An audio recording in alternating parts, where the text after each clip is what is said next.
Alright, so take a look at this. Here's where I'm at with installing the American Autowire harness for the 60, 70, 72 Chevy truck. Um, it requires a firewall modification where you cut the original stock square hole a little bit wider. And when I cut mine out, it didn't look too pretty around the edges. It burnt the paint and the lines weren't exactly super straight and pretty. So what I did was I made this little bracket out of a piece of aluminum from the hardware store. Took me a couple tries.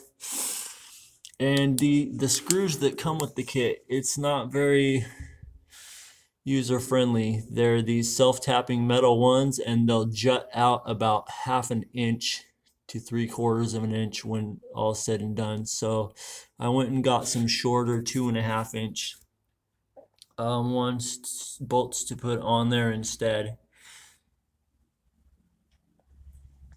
Now I'm going to show what it looks inside of the cab. The reason I went with the flush mount was because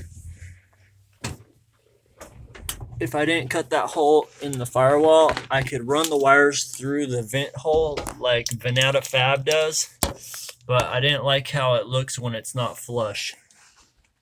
So here's how it's looking so far underneath of here.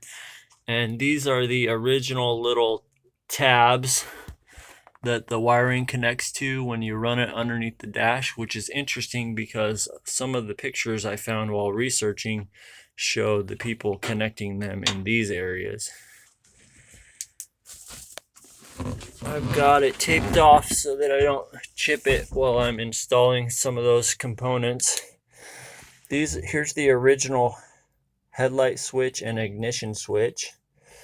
And the new one that comes with the kit for the headlight switch, it has a cool chrome knob, but I'm just going to go with the stock original black plastic one. And I'm going to clean these up with some acetone and a Q-tip and just use the stock ones and save the new ones that came with the kit just in case I ever need them. And over here I've got some of the tools that I purchased for this project. These three came from Harbor Freight, so I've got some of that shrink tubing stuff and a micro torch that didn't come with butane I picked up at Safeway, so I can melt the shrink over the connectors. And I will end up putting solder on them, I think. Not completely sure yet. What would you do? But there's the wire cutters. And it looks like for now that's about it until I get the Dakota digital gauges and the steering column. I can wire those up. I'm not going to wire the ignition switch until I get it cleaned up. And I'm not going to add that cigarette lighter because I don't have the pieces for it.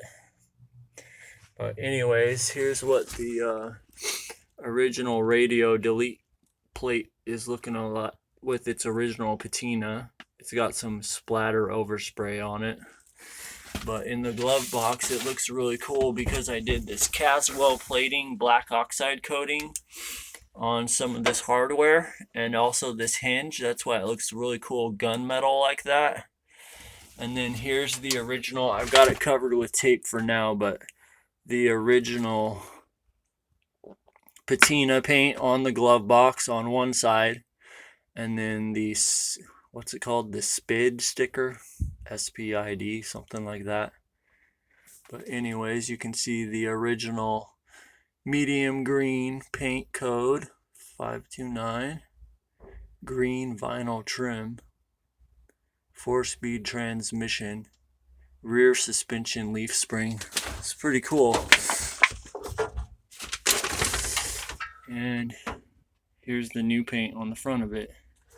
I might do one of those wood grain decal emblem things on the gauges in the glove box, not sure yet.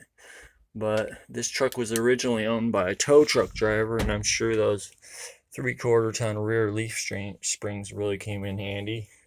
But anyways, here's where I'm at. Go ahead and leave me a comment if you find any of these suggestions helpful, or if you have any questions or concerns about the kit that you've used yourself. I'm a novice at this, so any helpful information will be greatly appreciated.